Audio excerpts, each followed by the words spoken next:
अस्सलाम वालेकुम। एक्सरसाइज 8.2 का क्वेश्चन नंबर 10 है जी। Find equation of medians and altitude of the triangle with vertices A 0 4 B 4 6 C -2 तो ए ये मैंने फिगर ड्रा कर दिया। 0 4 बी 4 6 और सी -2 फिगर ये ड्रा करने को जरूरी नहीं है, लेकिन मैंने इसलिए ड्रा किया ताकि आपको समझ आए कि करना क्या है हमें और किस चीज को हम फाइंड करने जा रहे हैं। तो मीडियन फाइंड करते हैं जी पहले।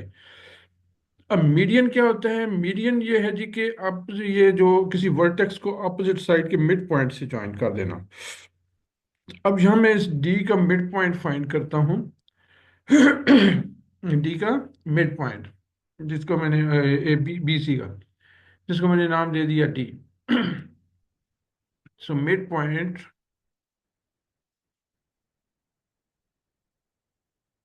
Of B C.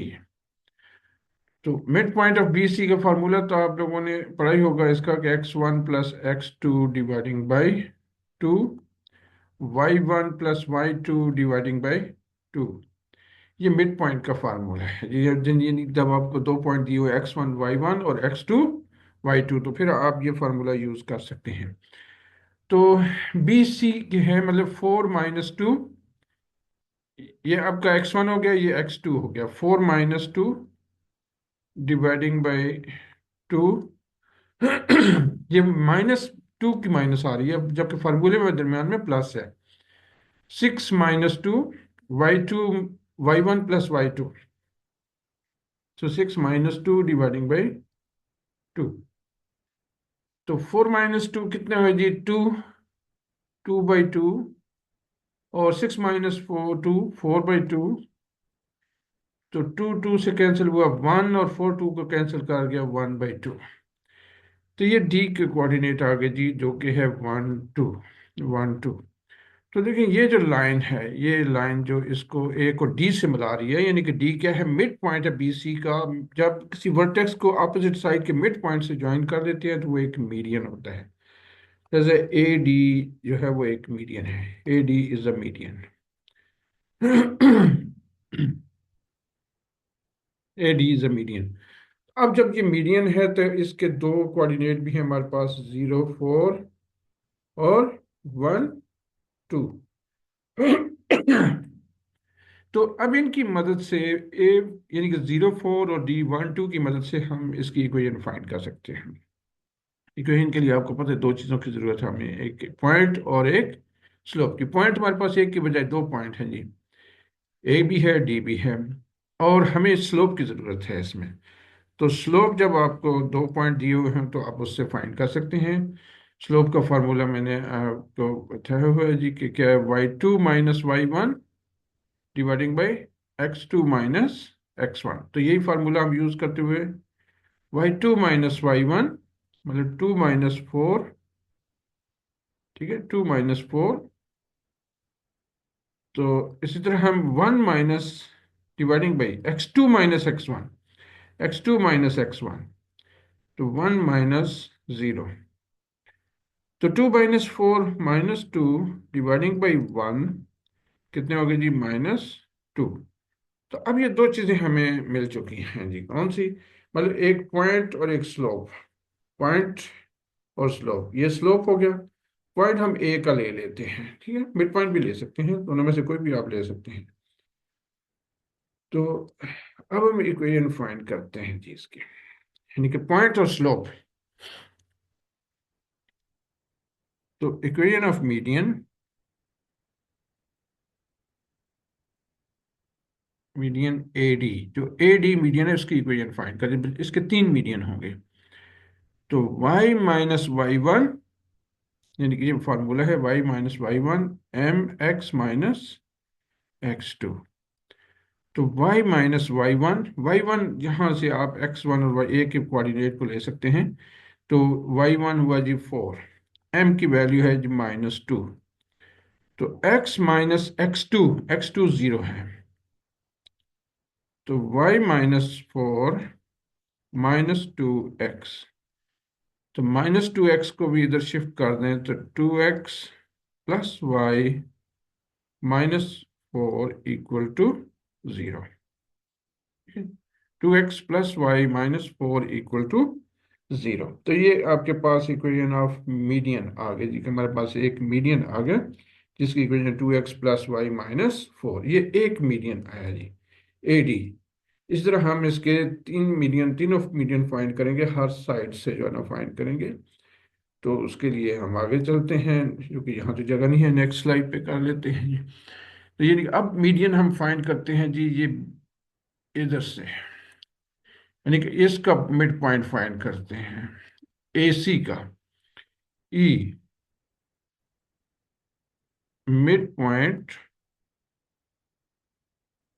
Of AC, AC का मिड पॉइंट का फार्मूला मैंने पीछे भी आपको बताया है कि x1+x2, 0-2 डिवाइडिंग बाई 2, और y1+y2, तो 4-2 डिवाइडिंग बाई 2।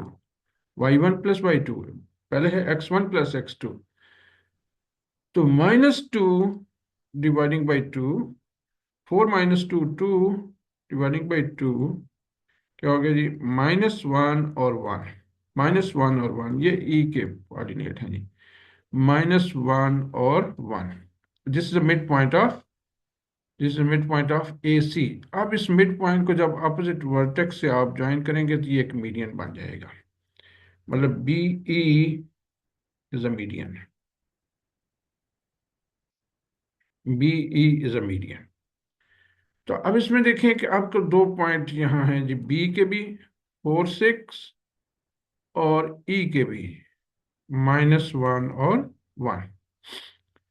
अब इन दोनों की मदद से, जैसे मैंने पहले आपको बताया कि हमें तो इक्वेशन के लिए दो चीजें चाहिए, एक स्लोप और एक पॉइंट। पॉइंट तो हमारे पास B भी है और E भी है, तो यहाँ हम स्लोप फाइंड कर लेते हैं M, क्योंकि y2 - y1 1 - 6, और x2 - x1, ये x2 है जी, तो -1 - 4, -1 - 4, ठीक है। तो y2 - y1 1 - 6, x2 - x1 1 - 4। तो ऊपर आ गया जी -5, नीचे भी आ गया -5, कैंसिल हुए 1, तो स्लोप की वैल्यू आ गई 1। तो यहाँ से हम स्लोप और इसको सिलेक्ट कर लेते हैं जी, कि हमने कौन से यूज करने हैं, इनको यूज कर लेते हैं जी, ठीक है। तो अब इक्वेशन ऑफ मीडियन BE लिख लेते हैं, इक्वेशन ऑफ मीडियन BE क्या है, y-y1 equal to mx - x1, ये सो y-y1, अब ये x1 और y1 है आपके पास, ठीक है, फॉर B के कोऑर्डिनेट। तो y1 है 6, m हमें दिया हुआ है, ये हाईलाइट मैंने किए हुए हैं, जो कि 1 है, x - x1 4,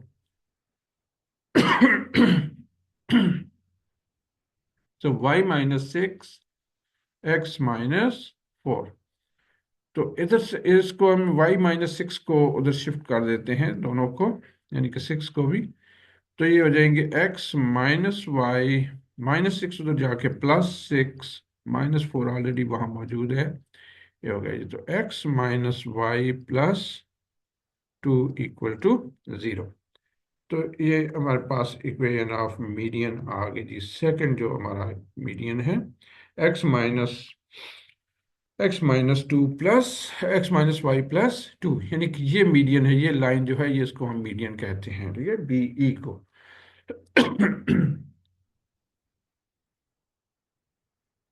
अब इसी तरह हमें कौन सा रहेगा जी, AB का मिड पॉइंट, अभी हमें F इसको नाम दे देते हैं जी, कि ये इसका मिड पॉइंट है, F मिड पॉइंट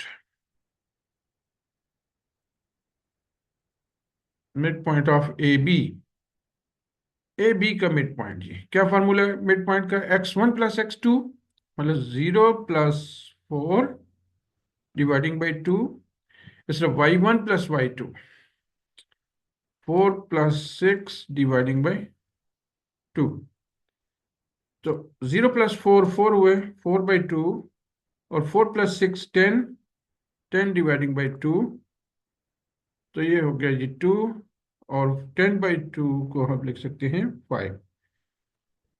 4/2 को 2 और 10/2 को 5, तो ये हो गया जी ई के कोऑर्डिनेट 2 5, 2 और 5। अब इसको आप जब अपोजिट वर्टेक्स से ज्वाइन करेंगे तो it becomes a median, as a CF is a median. CF is a median. अब इसमें दो आपके पास C के कोऑर्डिनेट भी हैं जी, -2 और -2, और इसमें F के कोऑर्डिनेट भी हैं जो कि 2 और 5 हैं। तो यहाँ से हम स्लोप फाइंड करेंगे उसी तरह जैसे पहले हमने फाइंड किए हैं। M y2 - y1, y2 - y1, 5 minus into -2 dividing by x2 minus x1, 2 minus into -2। देखिए 5 माइनस माइनस प्लस हो जाएंगे, +2 minus minus plus, 5 + 2 7, 7 dividing by 4, 7/4, यानी कि m की वैल्यू आ गई 7/4। तो हमें यहाँ से मिल गया जी पॉइंट भी और स्लोप भी, मतलब ये स्लोप हो गया और ये इसको हम ले लेते हैं पॉइंट। ठीक है, अब हम इक्वेशन लिख लेते हैं किसकी, इस मीडियन की, ये जो लाइन है मीडियन, इसकी इक्वेशन लिख लेते हैं। तो इक्वेशन ऑफ मीडियन,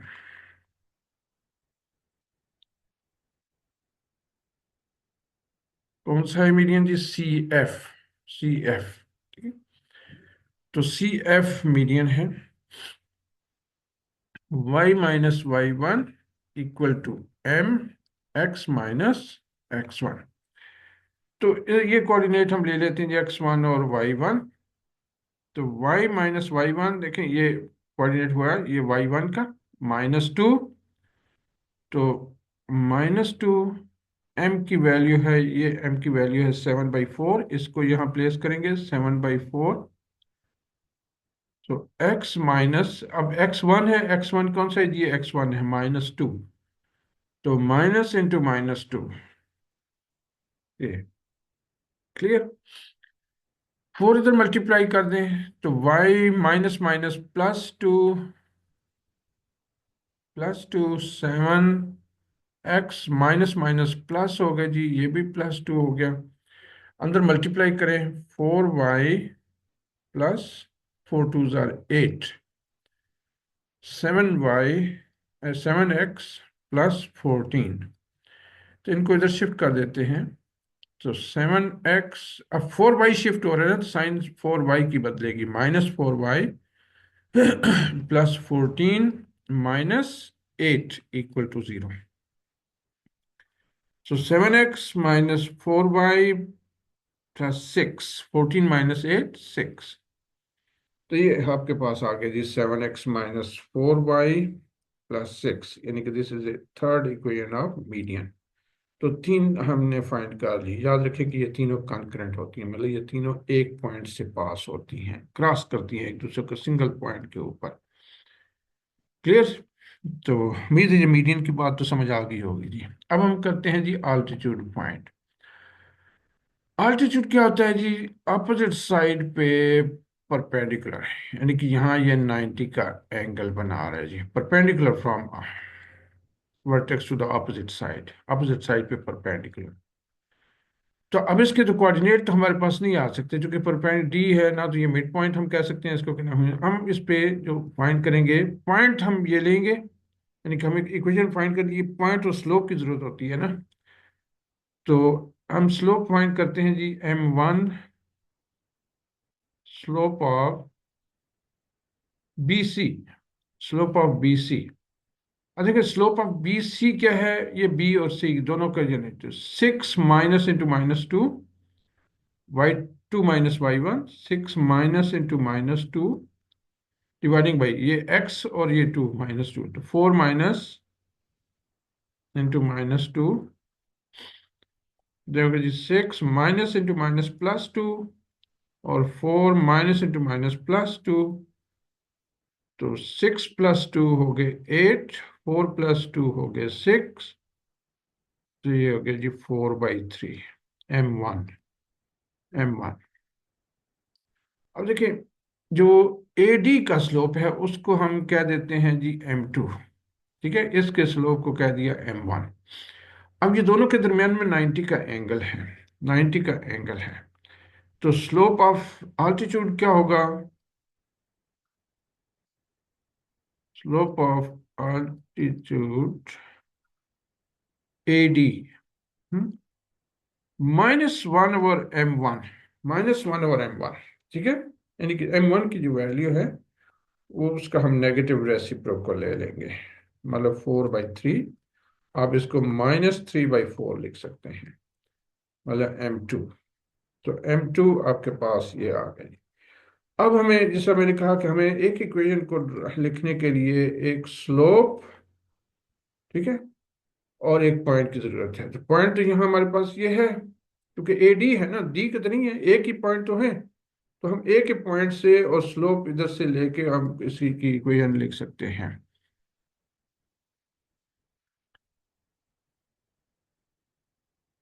तो इक्वेशन ऑफ ऑल्टीट्यूड,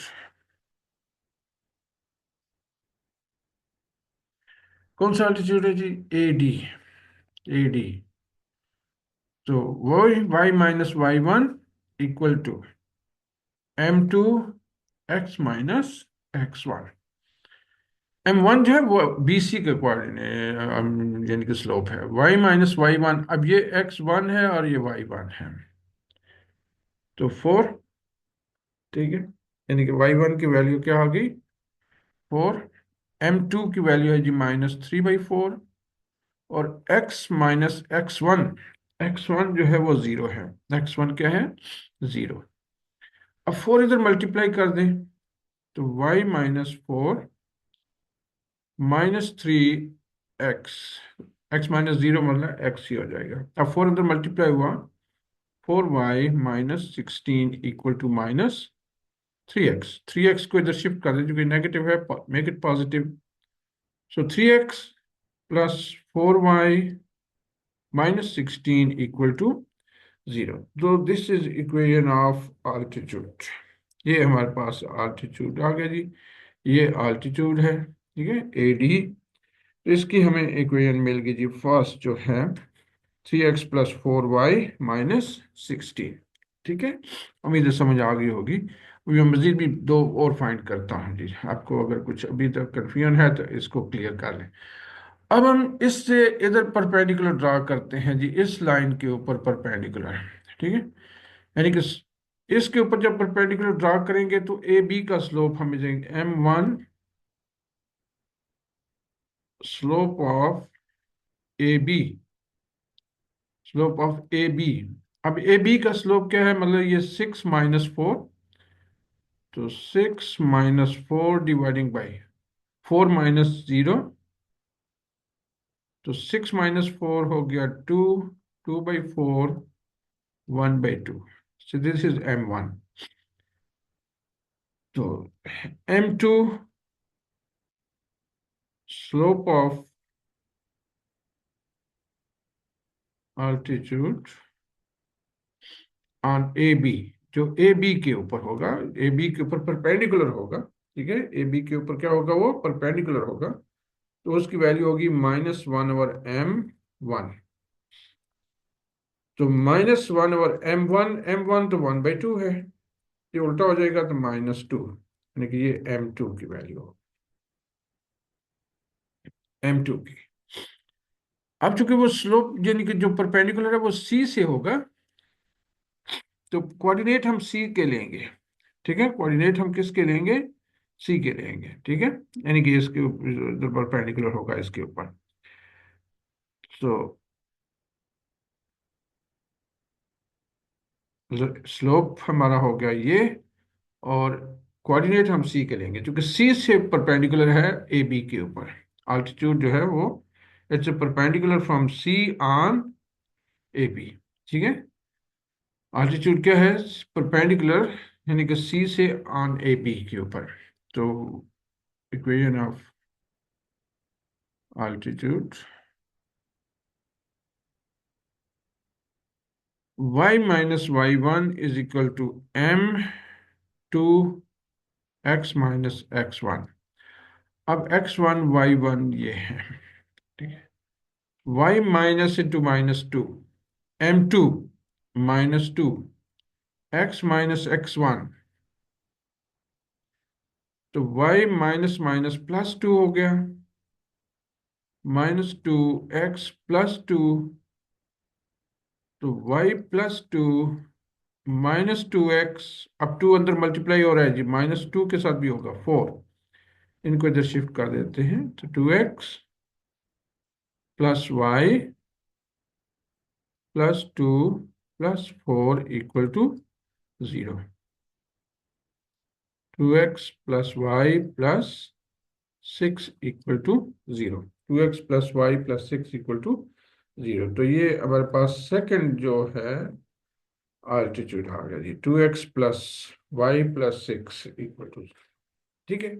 अब से थर्ड जो है वो फाइंड कर लेते हैं, यानी कि हम दो फाइंड कर चुके हैं, तीन आल्टीट्यूड होंगे, तीनों तीनों साइड पे ऊपर परपेंडिकुलर है ना। अब यानी कि इधर से परपेंडिकुलर बी से इसके ऊपर ए बी के ऊपर जो है ना, तो इसका जो स्लोप होगा वो m1 होगा ए सी का। तो slope of slope of A C वो क्या है जी, y2 minus y one four, minus into minus two, zero minus into minus two, four plus two और जीरो प्लस टू, ये हो गया जी six dividing by two, this is three. यानी कि m1 की वैल्यू जो है वो थ्री आ गई। तो m2 क्या है, slope of altitude from B to A C, B to A C, B से ए सी के ऊपर altitude है जी, यानी कि उसके ऊपर परपेंडिकुलर है, तो उसकी वैल्यू होगी minus one over m one, minus one over three, ये m2 की वैल्यू m2। अब यानी कि हमने इसके कोऑर्डिनेट वैल्यू फाइंड करते हैं इक्वेशन, तो इसके लिए हमें स्लोप तो मिल गया, कोऑर्डिनेट हमने बी के लेने हैं जी। अब हमारे पास ये कोऑर्डिनेट लेंगे बी के, क्योंकि बी से ए सी के ऊपर है ये, बी से ए सी के ऊपर, ठीक है।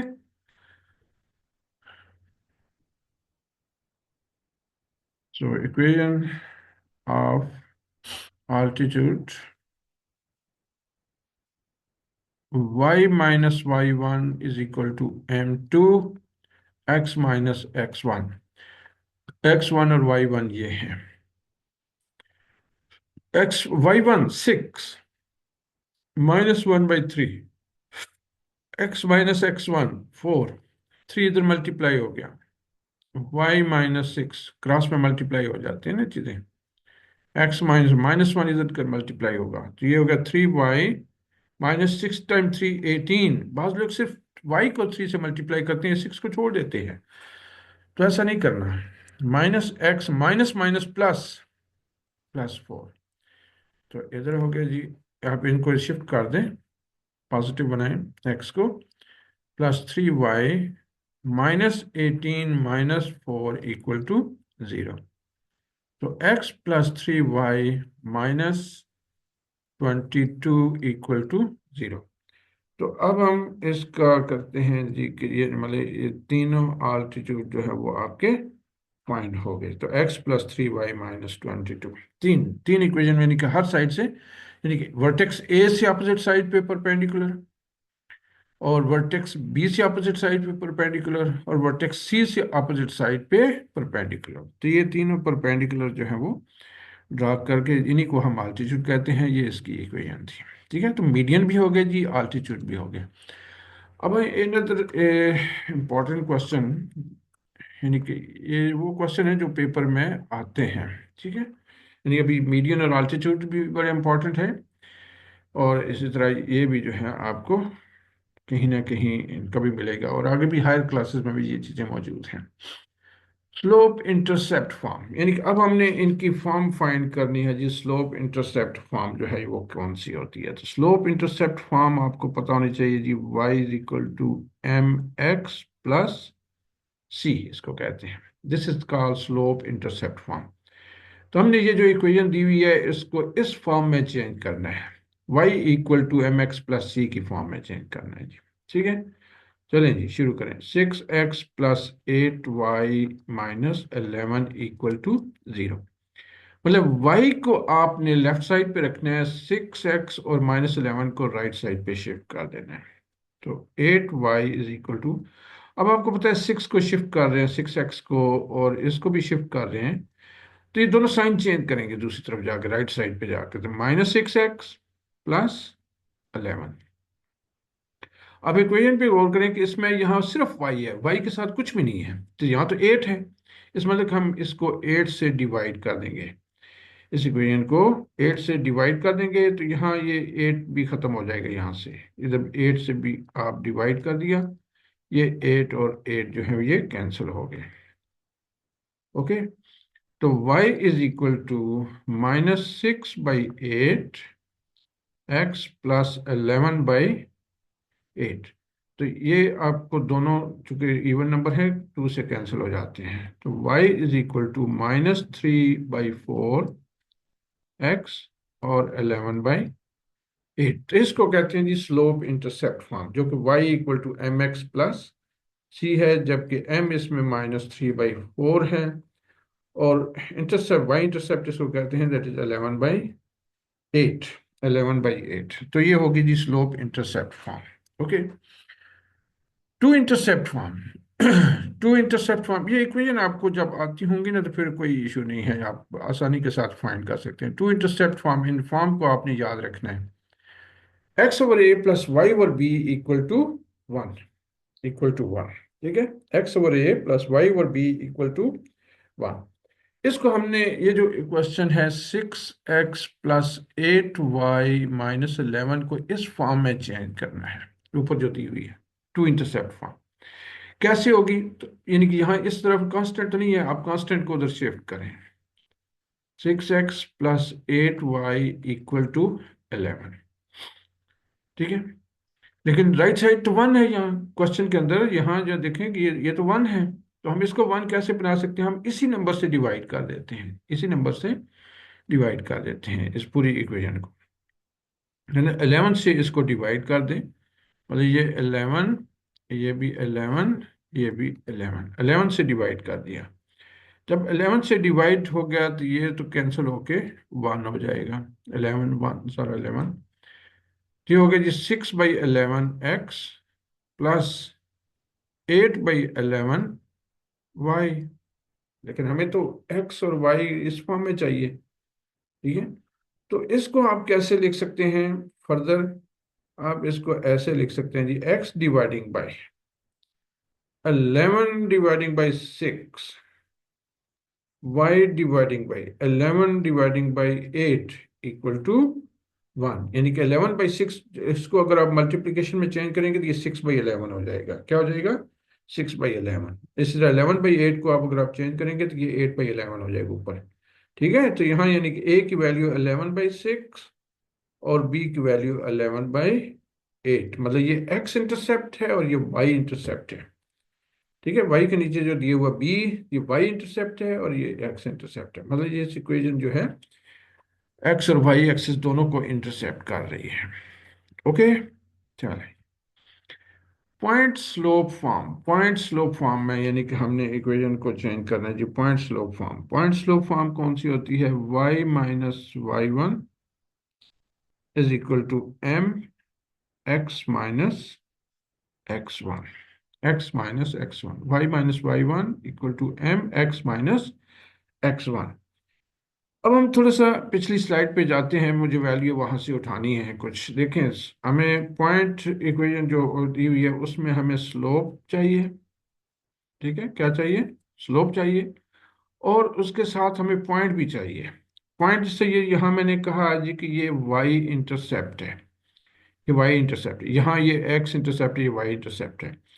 तो वाई इंटरसेप्ट मतलब वाई एक्सिस पे अगर आप वैल्यू को देखें, कोई भी वैल्यू अगर लेते हैं, यहाँ कोई वैल्यू लेते हैं तो वो जीरो, फॉर एग्जांपल 2, उसमें एक्स कोऑर्डिनेट जीरो होता है। मतलब इस 11/8 को आप लिख सकते हैं 0 11/8, 0 11/8, यानी कि आप इसको इस तरह जो है वो लिख सकते हैं।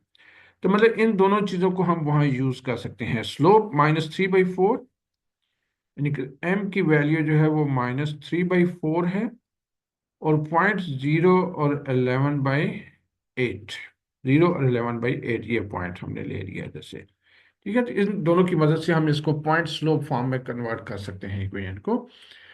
तो यानी कि ये x1 और y1 है और ये स्लोप है, तो y minus y1 which is 11/8 equal to m -3/4 x minus zero, x-0। तो ये होगी जी पॉइंट स्लोप फॉर्म इक्वेशन की। कौन सी form? Point slope form. Point और स्लोप हमने पिछली इक्वेशन से जो है ना वो लिए हैं, जहाँ हमने इसको कन्वर्ट किया हुआ था, वहां से हमने उठा लिए। ठीक। अब देखिए जी 2 पॉइंट फॉर्म। अब 2 पॉइंट फॉर्म जो है वो इक्वेशन कौन सी होती है? y minus y1 dividing by y2 minus y1 equal to x minus x1 dividing by x2 minus x1। Again हमें x2 और y2, x1 और y1 यानी इनकी वैल्यू जो है वो रिक्वायर्ड है। तो अभी जिस तरह मैंने वहाँ आपको बताया जी कि 0 और 11/8 दो पॉइंट थे हमारे पास, और दूसरा 11/6 और 0, यानी कि ये दो पॉइंट हमारे पास मौजूद थे।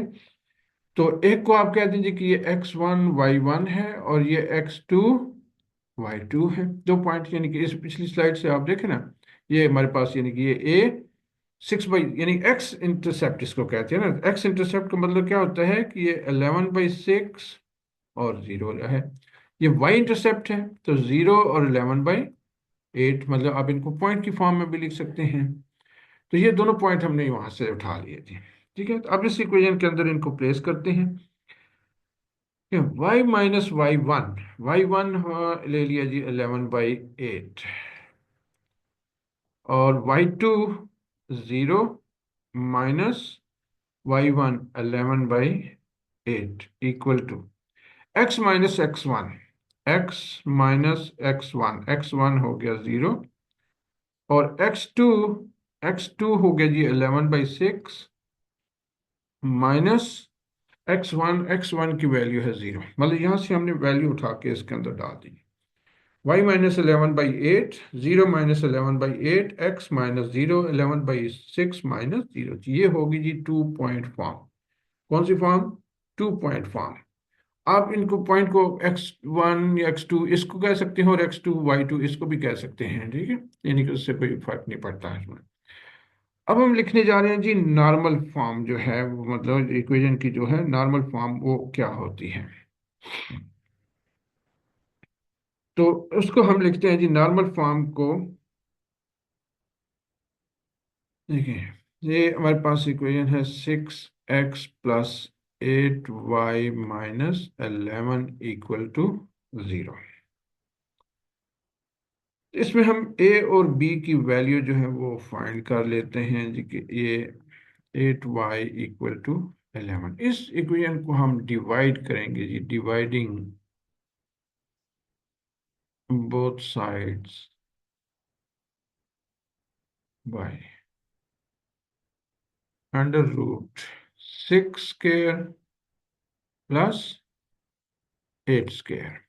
देखिए 6² 36 होता है, और ये 64, और ये 100, और ये 10। ठीक है, तो 10 से इसका मतलब हम इसको 10 से डिवाइड कर देते हैं इस इक्वेशन को।